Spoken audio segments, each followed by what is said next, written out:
Hi, good morning. I am Junaid and you are watching Junaid SDN. Dear students, today I will try to teach that how to translate a Hindi text into the English text.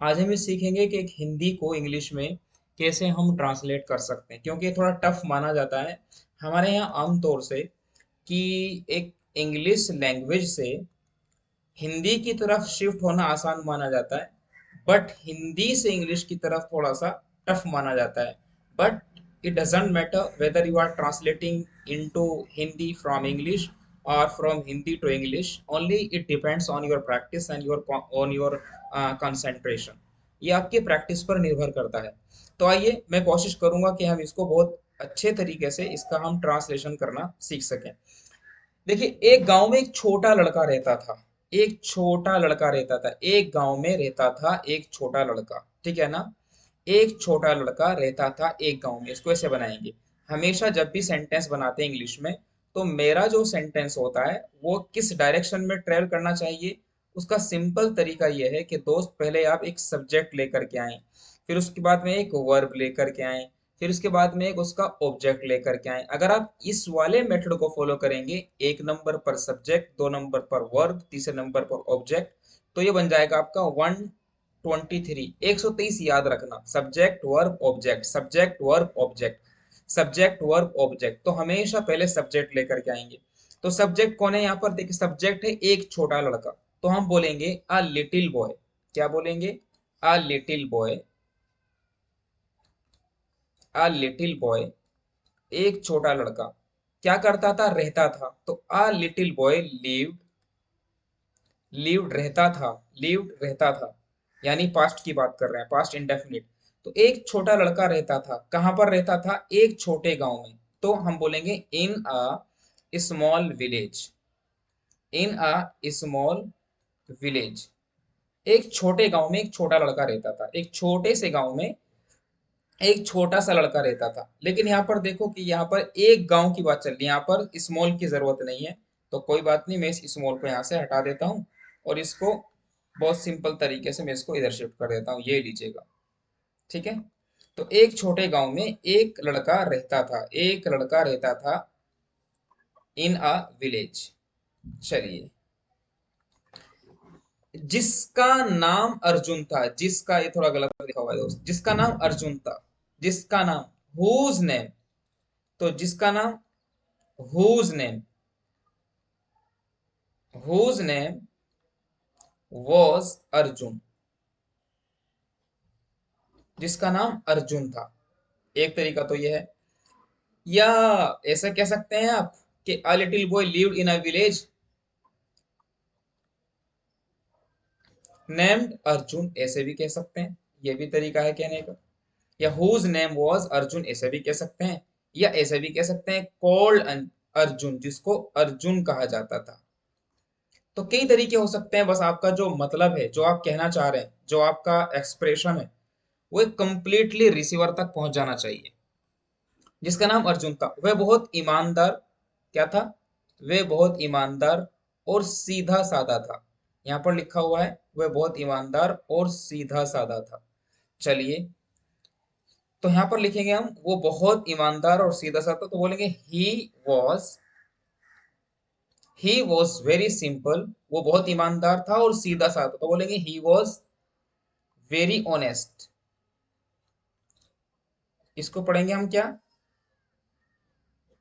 Honest पढ़ेंगे honest नहीं देखिए H के बाद यहाँ पर क्या आ रहा है एच के बाद ध्यान देंगे तो यहाँ पर एच के बाद ओ आ रहा है तो यहाँ पे ओ की ही आवाज निकालेंगे शुरू में तो ही वॉज वेरी ऑनेस्ट वो बहुत ईमानदार था होनेस्ट पढ़ना ग्रामेटिकली गलत होगा प्रोनाउंसिएशन इसका सही क्या है करेक्ट प्रोनाउंसिएशन है इसका ऑनेस्ट ऑनेस्ट कैसे ऑनेस्ट ये वाला यानी एच को बिल्कुल साइलेंट कर देंगे तो यहाँ पर पढ़ेंगे कि ही वॉज वेरी ऑनेस्ट वो बहुत ईमानदार था और सीधा साधा था देखिए यहाँ पर लिखा हुआ है और सीधा साधा था एंड वेरी सिंपल एंड और क्या था वेरी सिंपल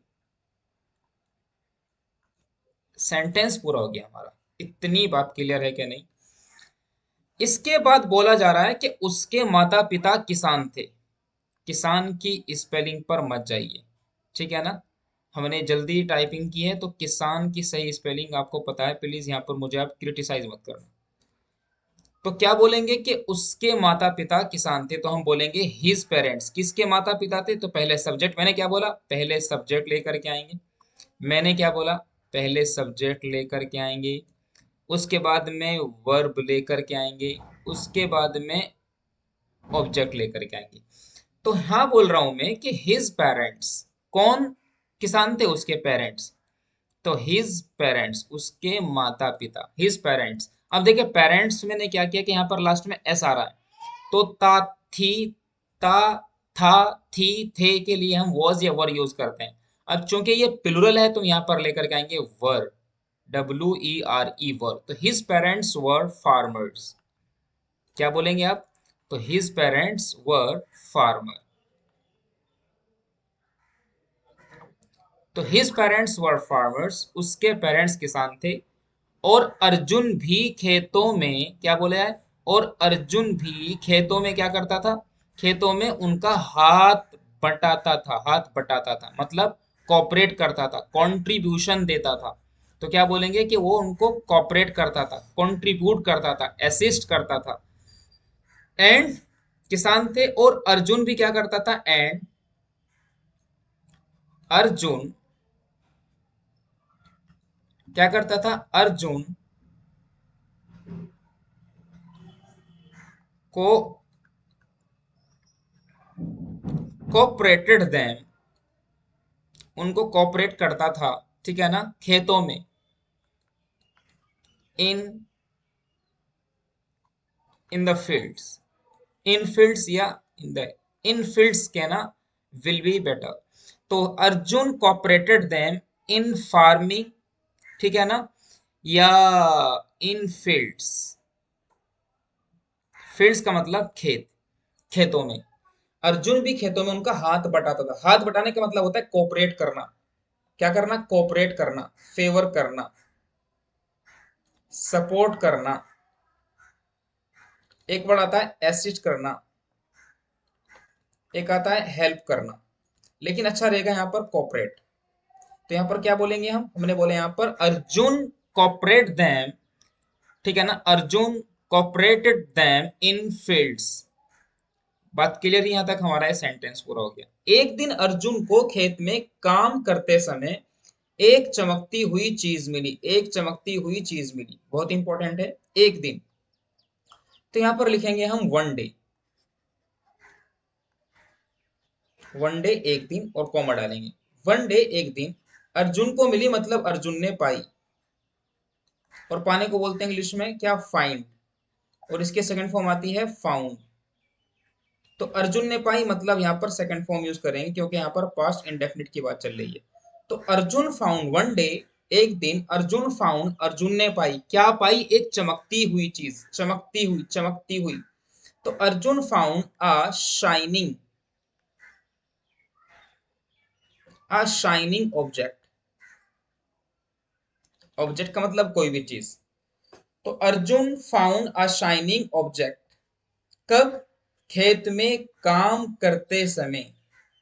तो खेत में काम करते समय मतलब जब वो खेत में काम कर रहा था। वाइल, जब,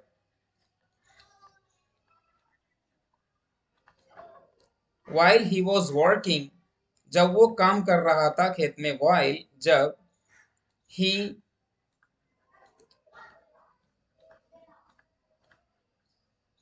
while he was working in the fields, जब वो खेत में काम कर रहा था तो उसे एक सोने, एक चमकती हुई चीज मिली, मतलब शाइनिंग ऑब्जेक्ट मिला। इंपॉर्टेंट क्या है? शाइनिंग ऑब्जेक्ट मिला। कोई भी चमकती हुई चीज को बोलेंगे शाइनिंग ऑब्जेक्ट। वाइल कब? While he was working in the fields, जब वो खेतों में काम कर रहा था। आगे लिखा हुआ है यहाँ पर दोस्त, किधर क्या लिखा हुआ? यहाँ पर लिखा हुआ देखो, ये क्या लिखा हुआ है कि वह एक सोने की चीज थी। यहाँ पर क्या लिखा हुआ है? वह एक सोने की अंगूठी थी, सोने की अंगूठी थी। तो हम बोलेंगे द ऑब्जेक्ट वॉज, तो यहाँ पर बोलेंगे आप, यानी वह चीज, वो क्या थी? द ऑब्जेक्ट यानी वो चीज क्या थी? Was a ring of gold, ठीक है ना। तो ऑब्जेक्ट वॉज अ रिंग, वो एक अंगूठी थी, किसकी? सोने की। ऑफ, वो सोने की एक चीज थी, सोने की एक अंगूठी थी। Is that clear? अर्जुन ने वो अंगूठी उठाई और तुरंत गांव के मुखिया के पास गया। अर्जुन ने तुरंत, तुरंत, तुरंत के लिए बोलते हैं हम लोग इमीडिएटली। क्या बोलते हैं?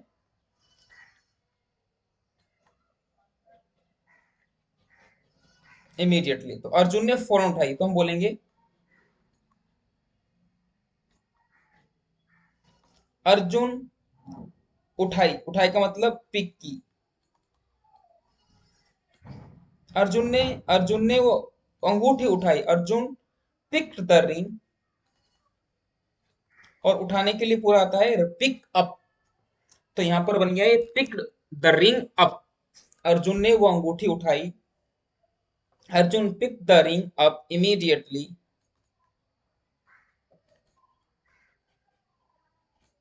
एकदम उठाई, और गांव के मुखिया के पास गया। गांव के एंड, और वो चला गया। एंड ही, कौन? अर्जुन। एंड ही, ठीक है ना, ही वेंट, वो गया। पास्ट की बात चल रही है। ही वेंट टू, टू हमेशा यूज करते हैं। टू द मुखिया, मुखिया को बोलते हैं चीफ, या मुखिया को प्रधान बोल सकते हैं। टू द, गांव का मुखिया था ना, तो ग्राम प्रधान बोलते हैं, या विलेज प्रधान। टू द विलेज प्रधान, ग्राम प्रधान भी बोल सकते हैं। टू द विलेज प्रधान, इतनी बात के ग्राम प्रधान भी लिख देंगे। प्रधान हिंदी में और इंग्लिश में दोनों में यूज होता है। उसने मुखिया को अंगूठी देते हुए कहा, मुझे ये खेत में मिली है। तो उसने कहा किससे? मुखिया से। ही सेड टू द प्रधान, उसने प्रधान से कहा, ठीक है ना। हैंडिंग, हैंडिंग का मतलब थमाना, हाथ में थमाना। हैंडिंग द रिंग ओवर, क्या कहा? जो कहा वो ब्रैकेट में लिखेंगे कि मुझे ये खेत में मिली है। मतलब आई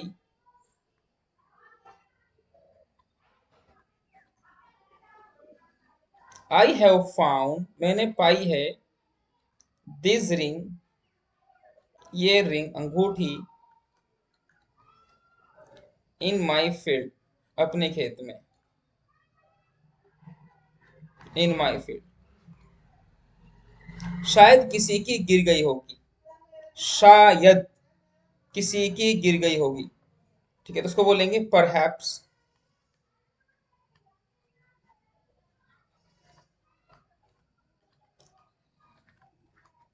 किसी की, शायद किसी की, शायद के लिए परहैप्स, किसी की। Someone's, someone's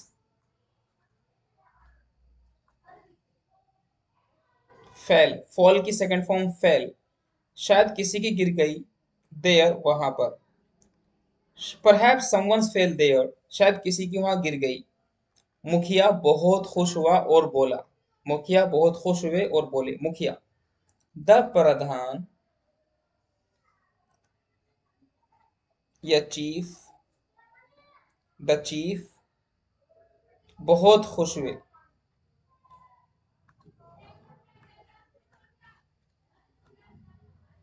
became very happy, the chief became very happy, बहुत खुश हुए।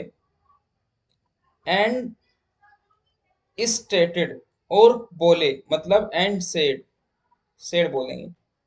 जो कहा वो, क्या कहा? अर्जुन तुम बहुत अच्छे और सच्चे लड़के हो। सच्चे। अर्जुन, अर्जुन, यू आर, तुम हो, यू आर, तुम हो बहुत अच्छे और सच्चे। You are a very good and, सच्चे, सच्चे, true boy. You are a very good and true boy. आप बहुत अच्छे और सच्चे लड़के हो। ठीक है ना? तो इस तरह से आप बहुत बेसिक तरीके से सेंटेंसेस बना सकते हैं। ये बिल्कुल सिंपल और बहुत सादा प्रोसेस होता है। बस आपका जो कंसंट्रेशन है वो पहले सब्जेक्ट पर होना चाहिए, सेकंड नंबर पर वर्ब पर होना चाहिए, थर्ड नंबर पर ऑब्जेक्ट पर होना चाहिए। मैं इसको बोलता हूँ 1 2 3, 123 कोड याद करेंगे। कैसी लगी ये वीडियो? आप मुझे लाइक करेंगे, शेयर करेंगे, चैनल को सब्सक्राइब करेंगे, कमेंट में ज़रूर बताएंगे कि वीडियो कैसे लगी, कितना बेनिफिट आपको मिला है। मिलेंगे हम नेक्स्ट वीडियो में एक बहुत दिलचस्प और इंटरेस्टिंग टॉपिक के साथ, बहुत बेहतरीन तरीके से आपको बताने के लिए, पढ़ाने के लिए। तब तक के लिए अपना ख्याल रखिए, हाइड्रेटेड रहिए। थैंक यू, शुक्रिया।